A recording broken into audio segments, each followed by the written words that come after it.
Salut, c'est Trado, je suis content de vous retrouver pour la mise à jour des zones d'accumulation rationnelle sur métaux précieux, donc or, argent et platinoïdes.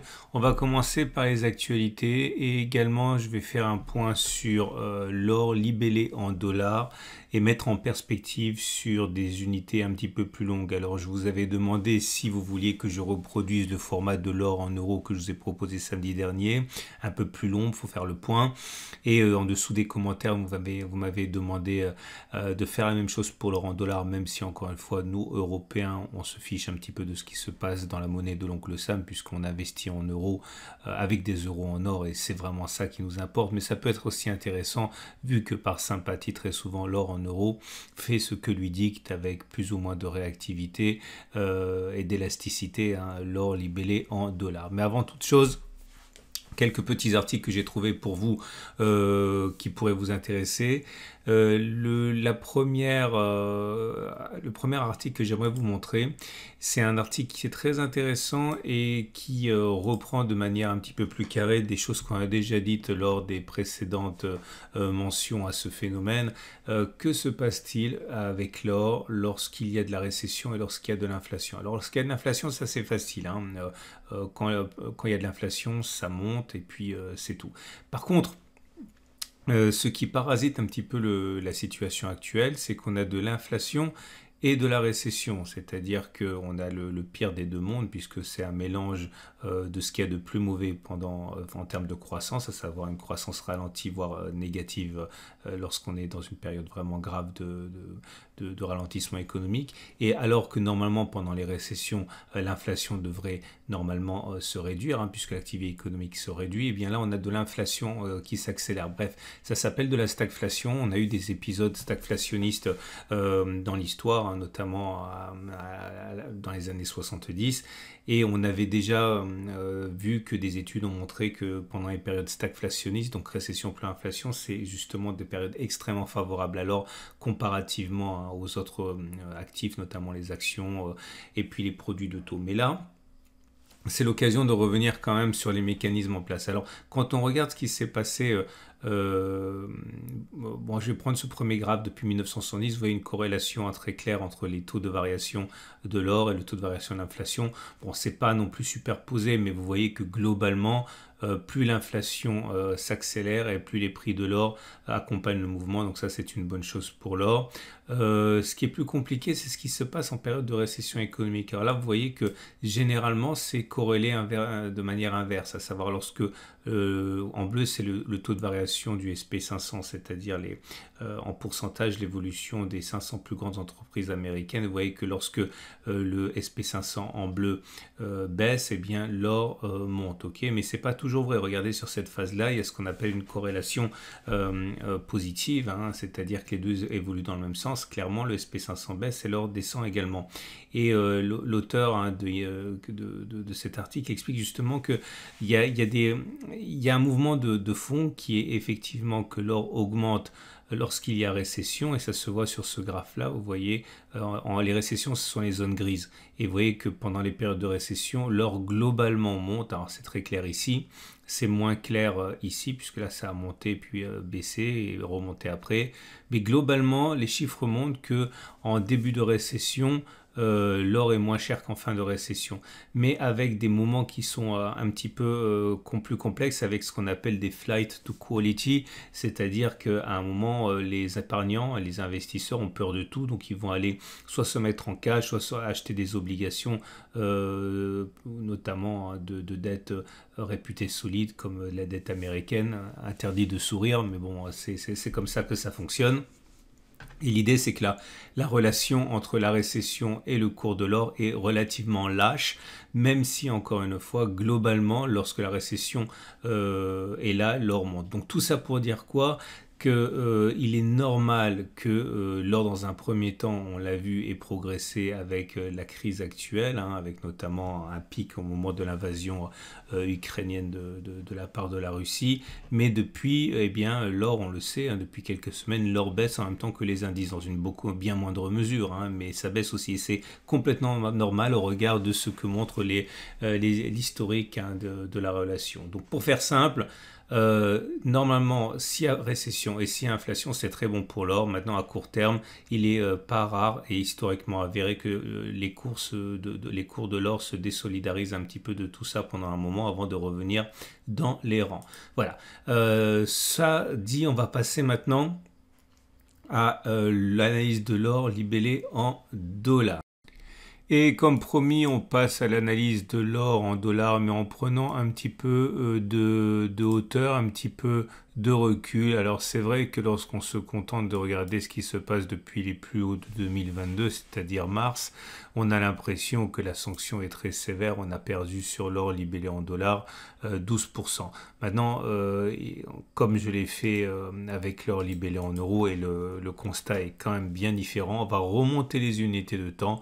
Pas hebdomadaire, pas mensuel, mais trimestriel. C'est-à-dire que chaque bougie correspond à un trimestre. Autrement dit, ce petit graphe nous emmène à l'origine de l'or libellé en dollars, coté, à savoir 1976. Et comme vous pouvez le voir, la situation actuelle n'est pas inédite.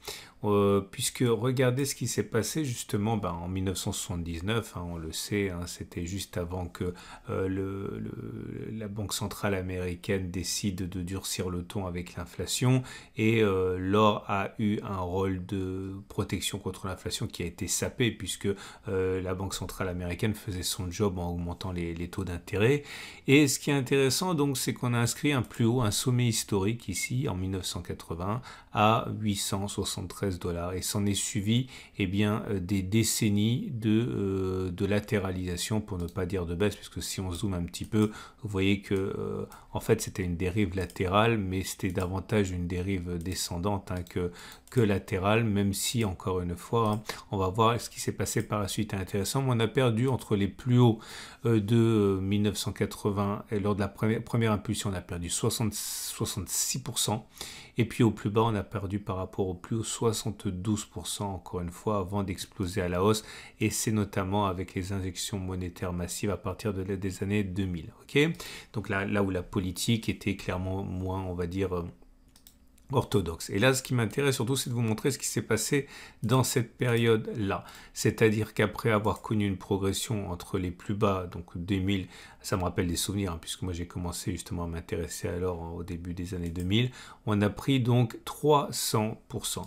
Et ce qui est le plus intéressant, c'est ce qui s'est passé lorsque l'on a cassé la résistance historique. Bon, là, on ne tient pas compte de l'inflation, de la valeur dévalorisée en fait du dollar, on regarde simplement de manière brute le graphe, et on a réussi à passer la tête et à clôturer, donc valider la cassure de la résistance historique en 2008.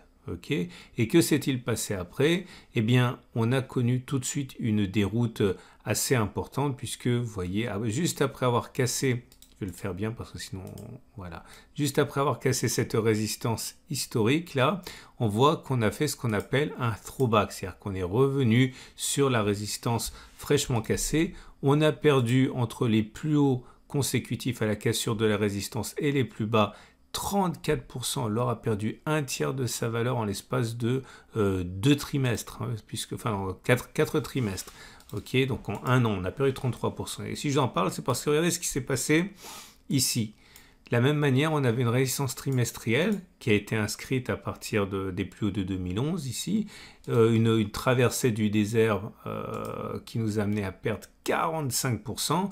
Et ce qui s'est passé le trimestre dernier, c'est qu'on a réussi à passer cette résistance en clôture. Attention, là on n'avait pas réussi puisque c'était des tentatives. Les mèches montrent qu'on est allé plus haut, mais on a clôturé, la clôture, c'est le corps. Donc on a clôturé à l'intérieur de la résistance, donc on n'a pas acté la cassure, mais finalement, premier trimestre 2022, on a clôturé au-dessus. Et ce qui est intéressant, c'est qu'il semble se reproduire le même schéma, c'est-à-dire qu'en bout de course, on a réussi à marquer les esprits et à acter la cassure de la résistance en clôturant au-dessus.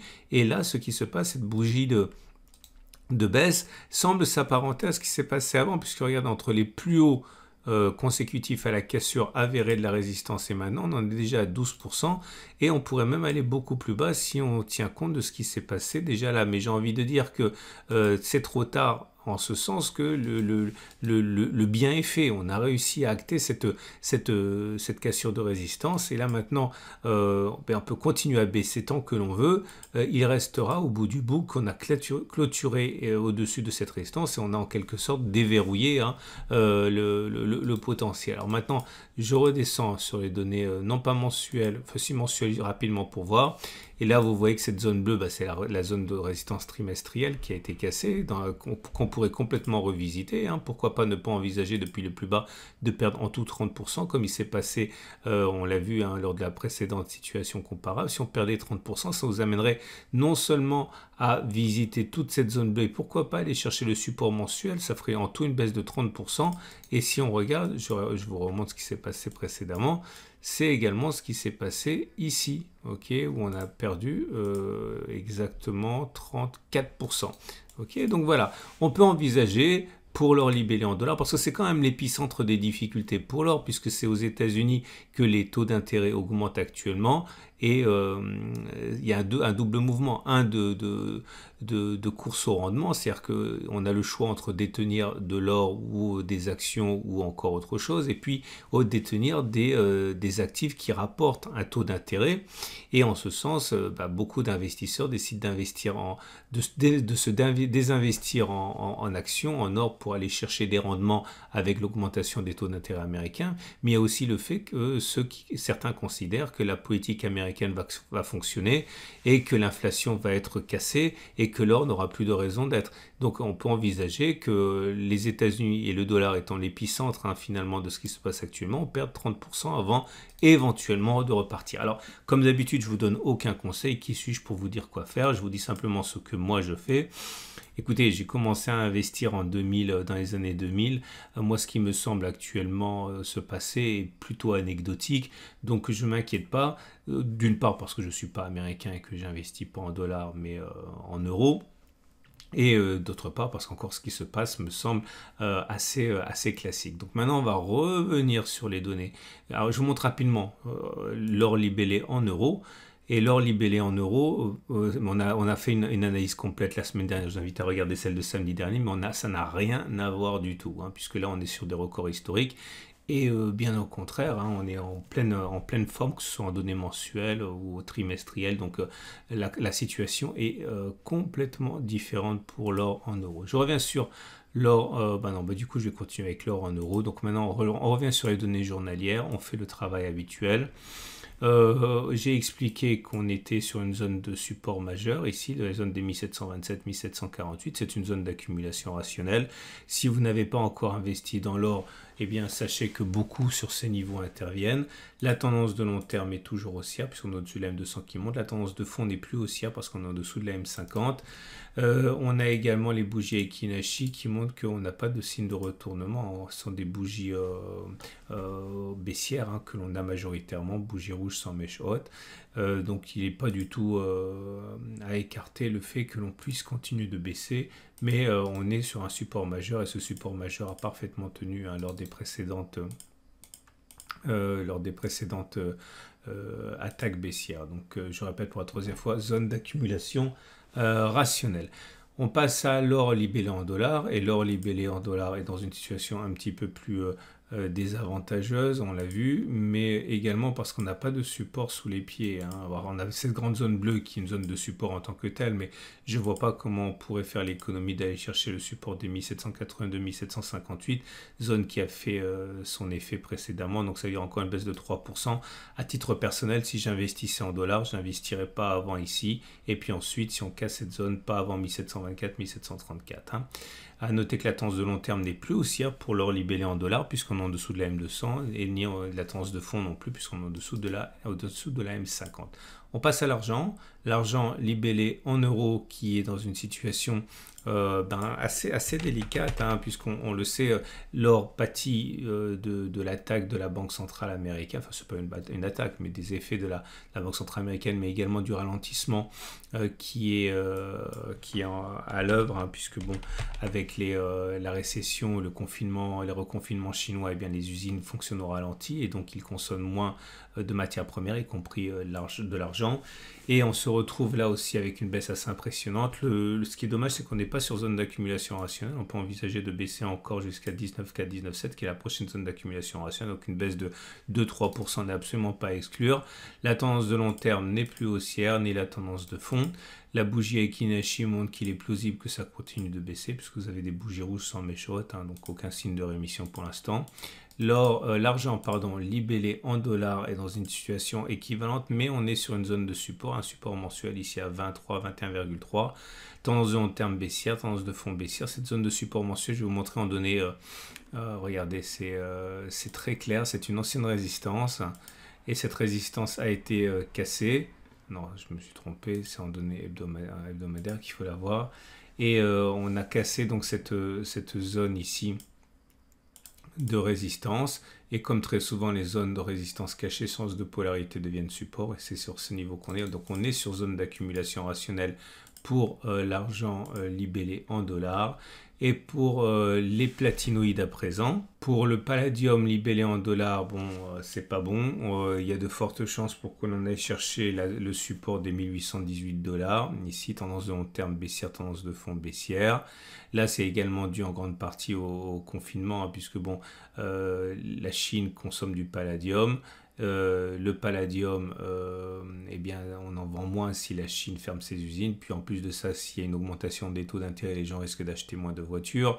Et également la récession économique, s'il y a plus de chômage à terme, les gens achètent moins de voitures. Bref, un doute, un plan au-dessus de l'industrie automobile, et donc le palladium en pâtit. Ça devrait baisser probablement encore. Le palladium libellé en euros, on en est sur une situation où la tendance et baissière également. Là aussi, hein, aller chercher les 1758, 1780 €, prochaine zone d'accumulation rationnelle semble assez plausible.